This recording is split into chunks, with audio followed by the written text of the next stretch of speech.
আর মাত্র কদিন বাদে রায়গঞ্জ বিধানসভা উপনির্বাচনের রণকৌশল ঠিক করতে আজ উত্তর দিনাজপুর জেলা তৃণমূল কংগ্রেসের বৈঠক অনুষ্ঠিত হয় রায়গঞ্জের মোহরকুঞ্জে, যেখানে উপস্থিত ছিলেন জেলা তৃণমূল সভাপতি কানাইয়ালাল আগরওয়াল, জেলা তৃণমূল চেয়ারম্যান সচিন সিংহ রায়, রাজ্যের মন্ত্রী গোলাম রাব্বানি, জেলা পরিষদের সভাধিপতি পম্পা পাল, করণদিঘির বিধায়ক গৌতম পাল, রায়গঞ্জ আসনের তৃণমূল প্রার্থী কৃষ্ণ কল্যাণী।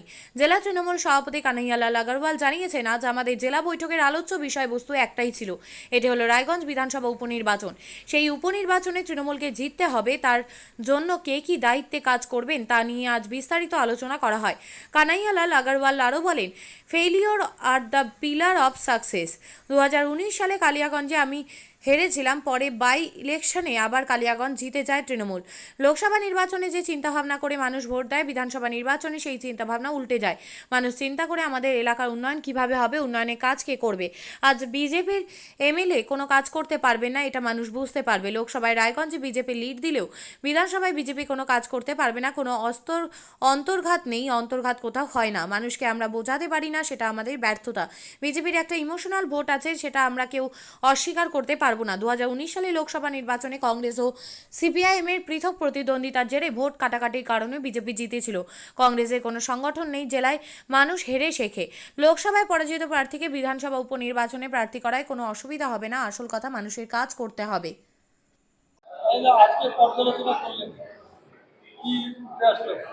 আজকে ঠিক পর্যালোচনা, এটা আমরা পর্যালোচনার সভা ছিল না।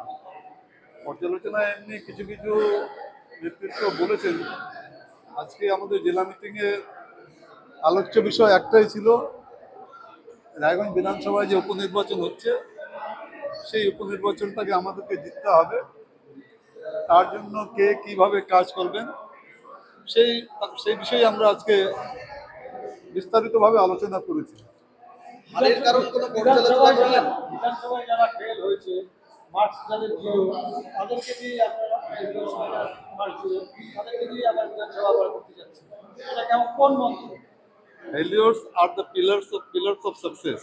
কালিয়াগঞ্জেও আমরা ফেল করেছিলাম, 57,000 ডাউন ঘটনাচক্রে। আমি তখন প্রার্থী ছিলাম পার্লামেন্টে 2019-এ, কিন্তু তারপরে আমরা বাই ইলেকশনে 2400 ভোটে আমরা জিতেছিলাম।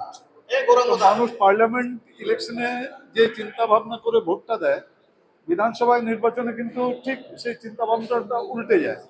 সেখানে মানুষ দেখে যে আমাদের এলাকার উন্নয়নটা কিভাবে হবে, এলাকায় কাজ কে করবে। আজকে বিজেপির এমএলএ কোনো কাজ করতে পারবে না, এটা তো মানুষ বুঝতে পারবে। ওই জন্য কালিয়াগঞ্জেও আমরা এটা বোঝাতে সক্ষম হয়েছিলাম যে এখানে বিজেপি যতই 57,000 ভোটে লিড করে থাকুক পার্লামেন্টে, কিন্তু বিধানসভায় বিজেপির এখানে এমএলএ কোনো কাজ করতে পারবে না। অন্তর্ঘাত ছিল?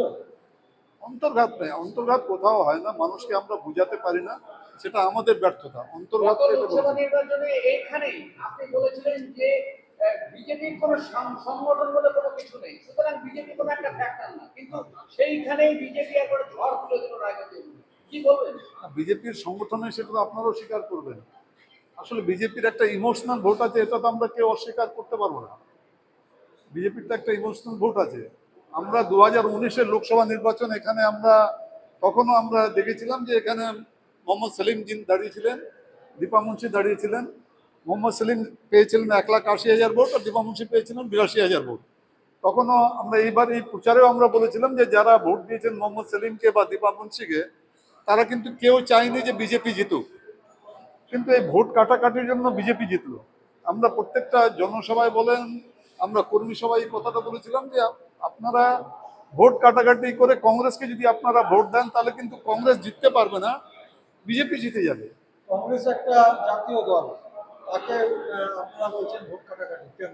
এই জন্য বলছি যে ওদের কংগ্রেসের কোনো সংগঠন নেই। আপনারা দেখেন না, পেয়েছে তো 14,500 ভোট। সংগঠন থাকলে কি পার্লামেন্ট ইলেকশনে কংগ্রেস 14,500 ভোট পেত? এর আগে যেটা ভোটটা হয়েছিল রায়গঞ্জে তো 14,500 ভোট আছে কংগ্রেসের মাত্র। এর আগে বিধানসভা নির্বাচনে যখন 2021-এ আমিও তো দাঁড়িয়েছিলাম এখান থেকে, কংগ্রেস পেয়েছিল মাত্র 17,500 ভোট। কংগ্রেসের কোথাও কিন্তু কোনো সংগঠন নেই। লোকসভায় হারের জাতপাতের ঠিক কথাটা বলবো, মোহাম্মদ সেলিম সাহেব 1,80,000 ভোট পেয়েছিলেন, তখন উনি সিপিএম এর প্রার্থী ছিলেন। কংগ্রেস দীপা দাস মুন্সি কংগ্রেসের প্রার্থী ছিলেন, দুজন মিলায় দীপা দাস মুন্সি ৮২,০০০ ভোট পেয়েছিলেন, সেলিম সাহেব ১,৮০,০০০ ৮১,০০০ ভোট পেয়েছিলেন। তখনও ওই ২,৬৩,০০০ ভোট ছিল কংগ্রেস সিপিএমের, সেই ২,৬৩,০০০ ভোট এবারও পেয়েছে। আপনাদের অসুবিধা হবে না একই প্রার্থীকে যে প্রার্থী হারলো সদ্য তাকে নিয়ে আবার প্রচার করতে? না, বিচার করতে কোনো অসুবিধা এই জন্য হয় না যে মানুষ হেরে শেখে। তো যে প্রার্থী আমাদের হয়েছে, যিনি লোকসভা প্রার্থী ছিলেন, তিনি সেই সময় রায়গঞ্জে অতটা সময় দিতে পারেননি, যেহেতু 7টা বিধানসভা ছিল।